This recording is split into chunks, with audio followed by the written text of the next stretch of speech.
Hey guys, it's Tim again from Fast Fun, Japan, and I'm here to talk to new guys again, teach you all some stuff. So for today's video, I'm going to be teaching you on how to buy a snowboard. So for the guys who decided finally, hey, I'm going to take the dive and just buy myself a snowboard, I'm going to be teaching you the important things you need to know and walk you through it. So for starters, you're going to need to know your three sizes, meaning your height, weight, and your foot size and how it affects your board you're going to buy, your personal experience level, the types of riding you plan on doing, like free riding or freestyle or whatever, and finally the additional criteria like the shape of the board, which I'll get into detail later. So I'm going to start with your three sizes, mainly your height, shoe size, and your weight. Your height is pretty important because it will affect how long your board needs to be, because the taller you are, the more control generally you're going to need, and so the longer your board needs to be to catch more snow and to control yourself. The shoe size, meaning your larger feet, will result in a wider board, because if your feet are bigger than your board, you end up jamming into the snow with your front or back of your foot, and that's bad. You could injure yourself really badly, so that's something else you need to take into account. It should just be right above the edge of your board. If it's any bigger than that, you're going to need a wider board.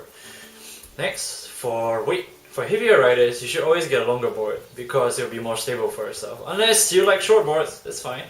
But for the newer guys, which I'm assuming that's why you're reading this guide for, you're going to need a longer board if you're heavier.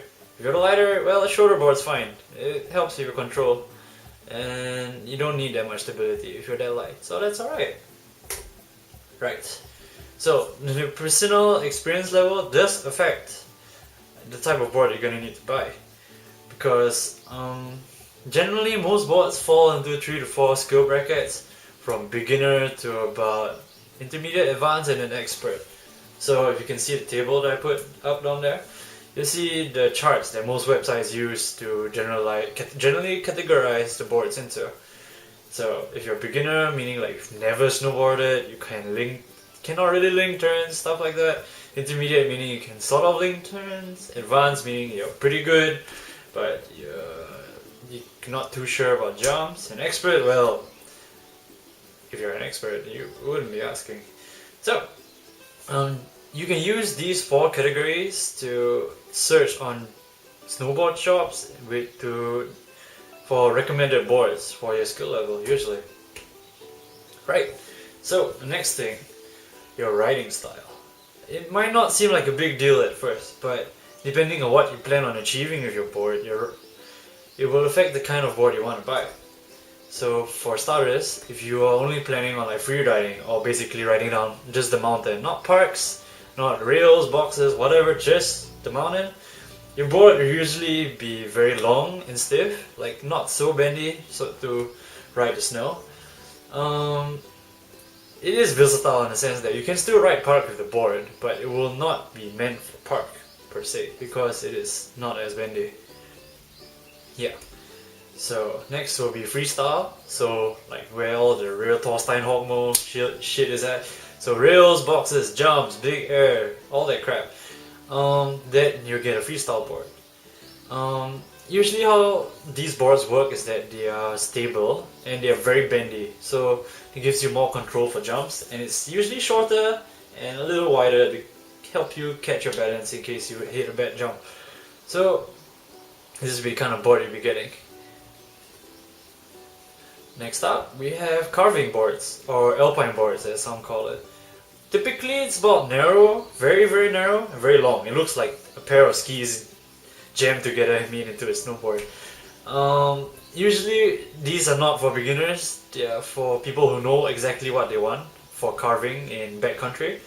And how these boards work is that they usually build up very very high speeds and let you turn very quickly, but they are not stable at all because they are very very thin, and they're meant to cut through snow, not to jam or break in the snow. So that's another type of board. And our final type is for backcountry boards. So these types of boards usually can have swallowtail boards, tapered boards, and so on. How they are structured is that because of the tail shape and the taper and whatnot, it gives the board a lot more float, It's called flotation, so a lot more float. It allows you to go down powder. It sort of feels like you're surfing down the powder really, because you're floating above it. So it's not really recommended for beginners, but if you know what you want, this is the type of board you'd be getting. Anyway, so yeah, those are the 4 types of boards. So do take note, very important. Well, some additional things you need to know about buying a board is that traditionally most boards will have a certain type of camber or shape, meaning that some boards will be bendy. If you look at the picture down there, some will be bent, some will be flat, some will be camber and rocker. There'll be different types. So I'm going to explain you the different board shapes, and then I'll explain you different types.